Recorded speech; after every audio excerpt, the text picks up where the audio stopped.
Hello everyone, welcome back to Rupali's beauty talks beautician course in Bengali. আর subject থাকছে facial করার পদ্ধতি এবং ক্লাস নম্বর 7।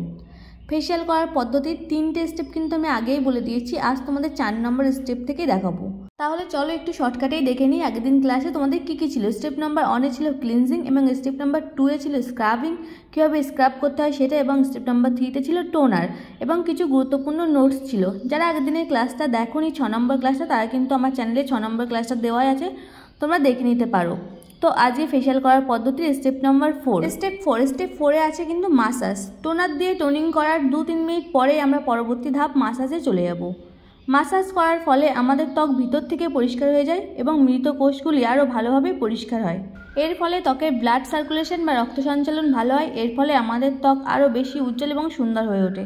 তাহলে আমরা কি বুঝলাম? টোনার দিয়ে টোনিং করার 2-3 মিনিট পরে কিন্তু আমাদের মাসাজটা করতে হবে। আর ওই 2-3 মিনিটে তোমরা একটা কাজে ব্যবহার করতে পারো। সেটা হলো, তোমরা যদি শীতকালে যদি মাসাজটা করো তাহলে ওই 2-3 মিনিটের ভিতরে তোমরা কিন্তু মুখে একটু স্টিম দিয়ে নিতে পারো। আর যদি গরমকালে ফেশিয়ালটা করো তাহলে কিন্তু হালকা করে বরফ দিয়ে একটু র্যাপ করে নিতে পারো। তাহলে তোমাদের ক্লায়েন্টও খুশি হবে আর তোমাদের ফেশিয়ালের গ্লোটাও অনেক ভালো আসবে। মাসাজ তো আমরা করবো, কিন্তু মাসাজ ক্রিম দিয়ে কীভাবে আমরা মাসাজ করবো? 1 নম্বরে আছে পরিমাণ মতো মাসাজ ক্রিম আঙুলে করে নিয়ে পুরো মুখে গলায় ভালো করে লাগিয়ে নেব। 2 নম্বরে আছে 20 থেকে 25 মিনিট হালকা হাতে ভালো করে মাসাজ করে নেব। 3 নম্বরে আছে ওয়েট টিস্যু দিয়ে ভালো করে মুখ থেকে গলা পর্যন্ত মুছে নেব। এখন যেহেতু লং লেন্থের ভিডিও তেমন কেউ দেখতে পছন্দ করে না, ওই জন্য কিন্তু আমি ফেশিয়ালের ক্লাসটাকে 2-3টে ভাগে ভাগ করে নিয়েছি। তোমরা যদি কোনো ক্লাস মিস করে যাও তাহলে আমার চ্যানেলে গিয়ে সার্চ করবে, দেখবে সবকটা ক্লাসই আছে, পরপর নাম্বার ওয়াইজ কিন্তু সবকটা ক্লাসই দেওয়া আছে, তোমাদের কোনো চিন্তা নেই। পরবর্তী স্টেপ অর্থাৎ 5 নম্বর স্টেপ হলো ফেস প্যাক। মাসাজের পরবর্তী ধাপ হলো ফেস প্যাক বা মাস্ক। ফেস প্যাক লাগানোর জন্য একটি ছোট বাটিতে প্যাকটি রেডি করতে হবে। প্রথমে আমাদের কী করতে হবে, একটি ছোটো বাটি নিতে হবে এবং ফেস প্যাকটি তাতে রেডি করতে হবে। তারপর ব্রাশের সাহায্যে পুরো গলা ও মুখে লাগিয়ে নিতে হবে। এরপর শসা গোল গোল করে কেটে নিয়ে অথবা গোলাপ জল দিয়ে ক্লায়েন্টের চোখে লাগিয়ে দিতে হবে। আমাদের সবসময় চেষ্টা করতে হবে ক্লায়েন্টের যখন ফেশিয়াল করব তখন কিন্তু শসাটা লাগানোর চেষ্টাই করতে হবে, কিন্তু যখন আমরা শসাটা পাবো না তখন কিন্তু আমরা কটনে করে একটু গোলাপ জল ভিজে ক্লায়েন্টের চোখে দিয়ে দিতে পারি। কিন্তু খেয়াল রাখতে হবে গোলাপ জলটা যেন খুব বেশি না হয়ে যায়, তাহলে কিন্তু ক্লায়েন্টের চোখে ঢুকে যাবে। এই ছোট্ট ছোট্ট কাজগুলো কিন্তু তোমাদের অবশ্যই খেয়াল রাখতে হবে।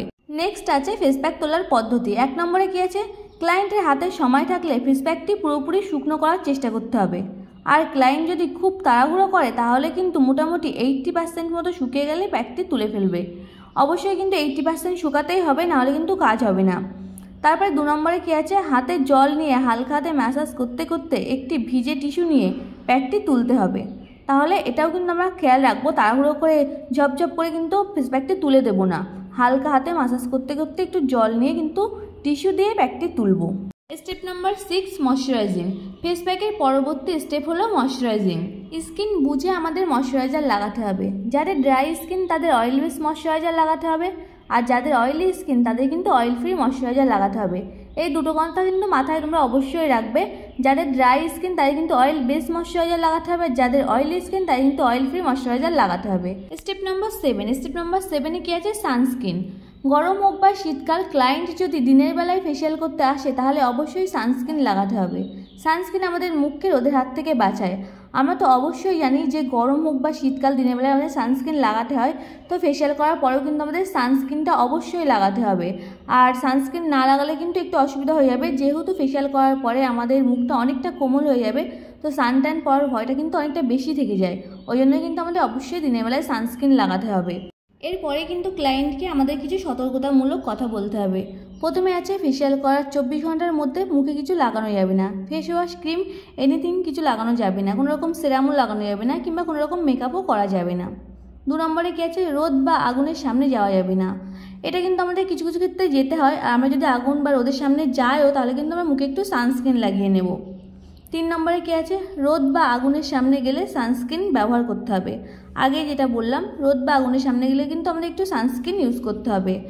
আর গরম হোক বা শীতকাল তোমরা কিন্তু সবসময় এটা চেষ্টা করবে একটু সানস্ক্রিন লাগিয়ে বাইরে বেরোনোর, কিংবা রান্না করার সময় হাতে একটু গলায় মুখে সানস্ক্রিন লাগিয়ে রাখা, তাহলে কিন্তু তোমাদের স্কিনটা অনেকটা ভালো থাকবে। আর যাদের অনেকখানি সানট্যান পড়ে গেছে, সানট্যান রিমুভ করার কিছু ঘরোয়া উপায় কিন্তু আমি জানি। তোমরা যদি চাও অবশ্যই কমেন্টে লিখো, তাহলে কিন্তু সানট্যান রিমুভ করার কিছু পদ্ধতি তোমাদেরকে আমি বলে দেবো। আর তার জন্য কিন্তু অবশ্যই আমার চ্যানেলটিকে সাবস্ক্রাইব করে আমার পাশে থাকতে হবে। আর পরবর্তী ভিডিওর জন্য তোমরা অপেক্ষা করো, খুব তাড়াতাড়ি ফেশিয়ালের পরবর্তী ভিডিও আসছে।